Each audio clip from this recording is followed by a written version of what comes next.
What is your experiences, Preggy, on the water side? Then we'll chat briefly on the electricity side as well. So, Mr. Sakur, the water issues from the official version from eThekwini municipality is that we have urbanization, which is an increase in densification in terms of an exponential growth with regard to population in the eThekwini region. We have a second situation where the Amgeni water has reduced the amount of water flow into the eThekwini region by about 115 megaliters, which is like about 115 million liters per day. We have very serious infrastructure problems in terms of burst pipes and leaks and poor maintenance. The last one that I'm going to mention is that, in my opinion, to the various official view to this entire situation is a miscalculation and a mismanagement by the municipality or planning into its future. And one of the important things that I want to talk about there is of the amount of water that is given to the city every day, 58.2% of that water is being wasted in terms of leakages, poor maintenance, infrastructure problems, and as well as theft of water. So ratepayers of the city of Durban is roughly receiving 42% of that water. So that's non-revenue water. That's non-revenue water.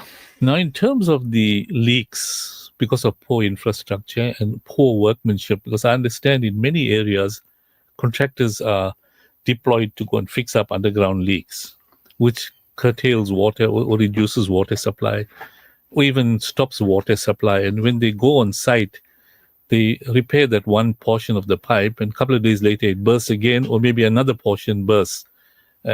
Is that one of the problems in many of the areas? So when we look at the 58.2%, I would break it down to half and half, roughly about 27% of stolen water and another 27%, roughly, I'm using that as an hypothetical figure, of water lost through leakages. One of the biggest problems that I've seen and witnessed is that there isn't a will by the Durban municipality to seriously deal with the issue of water leaks.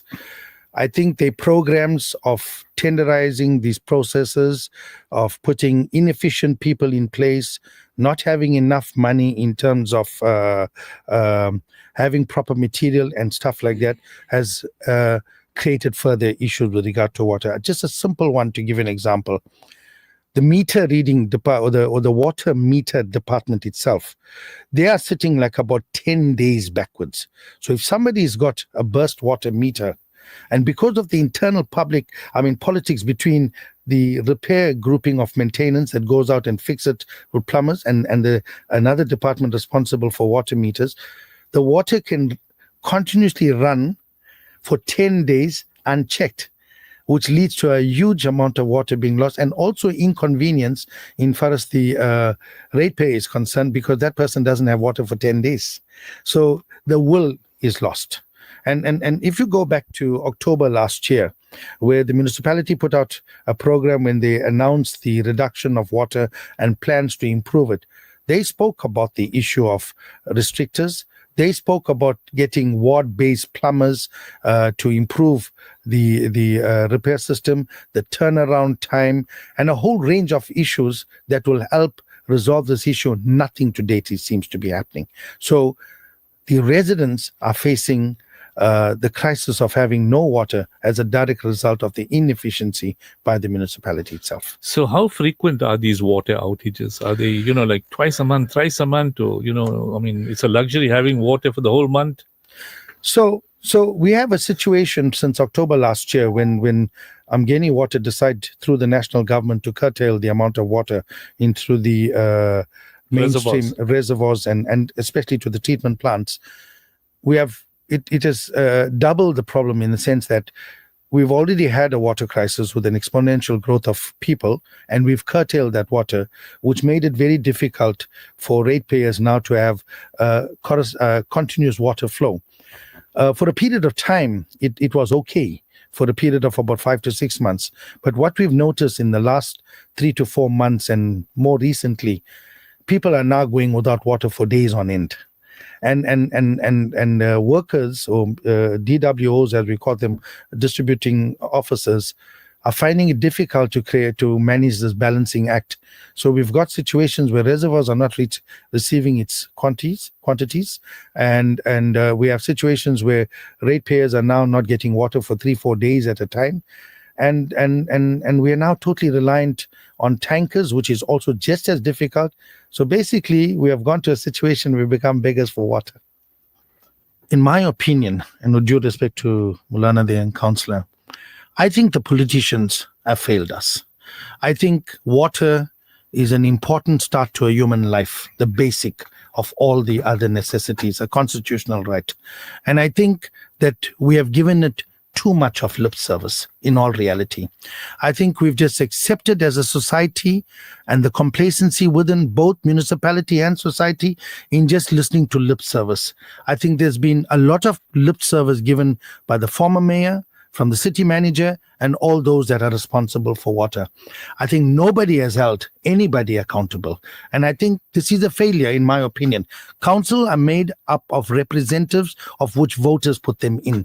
And these voters or representatives have a direct responsibility to their voters in ensuring that these basic services are given, as they are the custodians of the city. So I think we need to take this very seriously, that we should hold our councillors accountable. They are the politicians. They are making the decisions. There are no administrative staff at municipality. Councillors are elected to these various positions, including EXCO.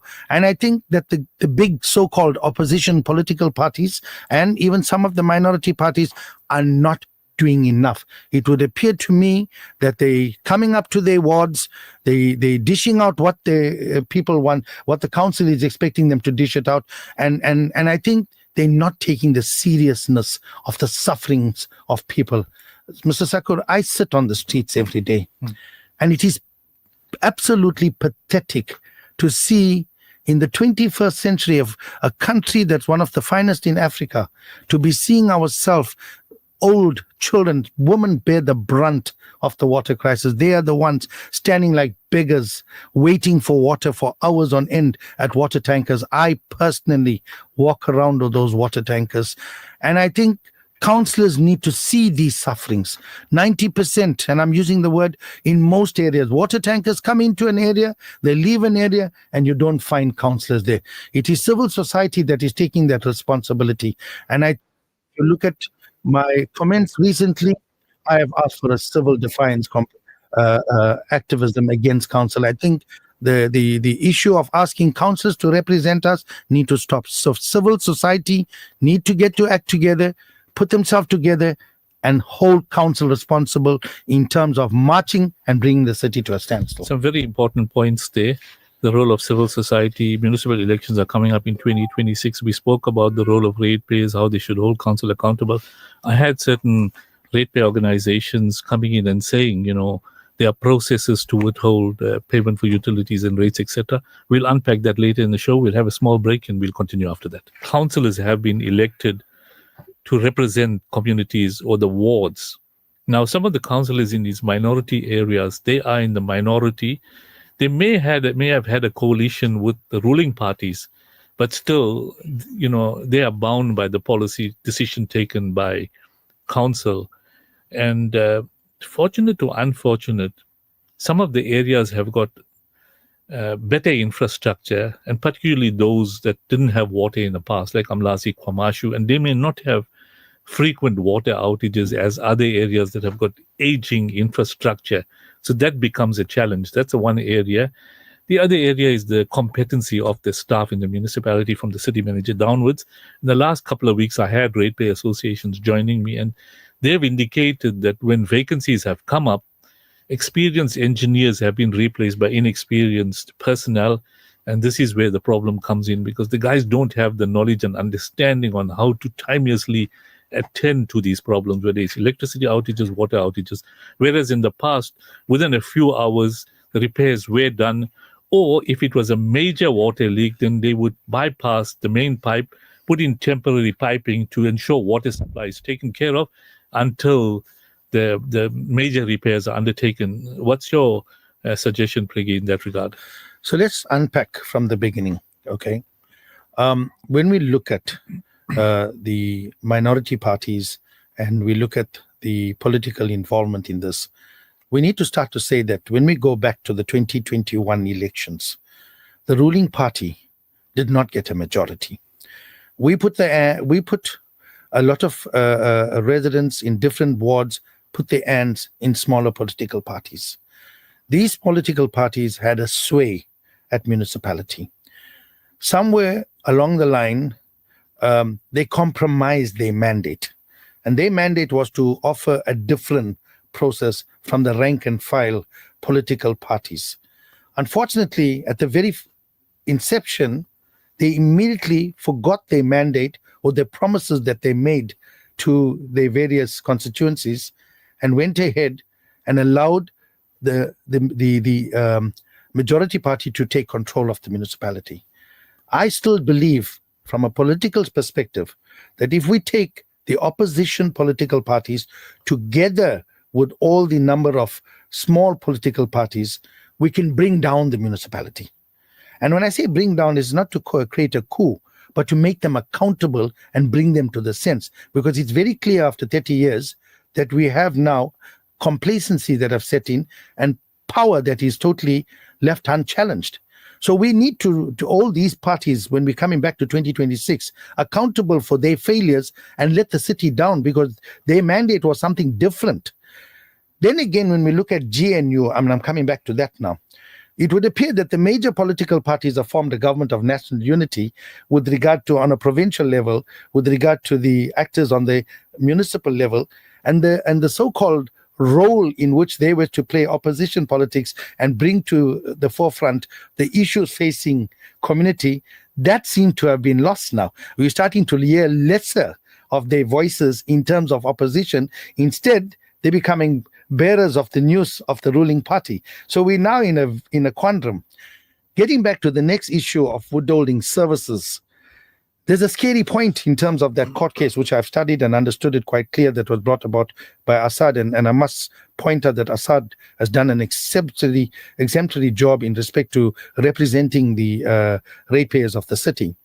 The problem lies here is that in the event you start to now withhold funds, and unless we take those funds and put them in a safe place, because we must never forget those funds will always be owed by the municipality. It mustn't be used as a loose ticket saying that I'm not paying my bill of 6,000 rands and that allows me extra money to spend. It will compound the problem when the time comes for you to pay. So unless we have a mechanism that can ensure that those funds are put in a place that can be reutilized, then only that it becomes a major tool against this type of thing. Going back to the court ruling in which they said that we need to exhaust all avenues, then that where civil society needs to come forward.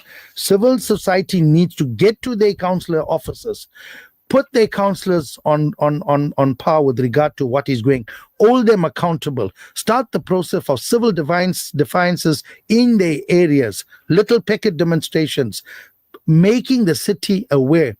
Everything starts small. This country was brought down without too much of firepower. And I'm not saying that we need to be militant, but we changed the government. It's one of the only countries in Africa that we didn't have to have a civil war, but we managed to bring this country down. We can do it again, especially when we're talking about service delivery. Because if civil society does not take this matter serious, we could find ourselves in a position of no return, that the order of collecting water on street corners, the order of going without light for periods of time will become a daily occurrence. Back to the situation of inefficiency. In my understanding, it is two-pronged. One is that, yes, we do have inefficient times, municipal plumbers and people that are maintaining the leaks. But there are a lot of very genuine workers. I have worked with them, distributing water officers, people that are involved in manipulating the reservoirs. They find themselves in a quandary where they are also under politicians and senior management. And in fact, it's politicians and senior management that left these people at the slaughter, because they're simply not dealing with the problems and leaving it to lower ranking people to find solutions of which senior management need to deal with.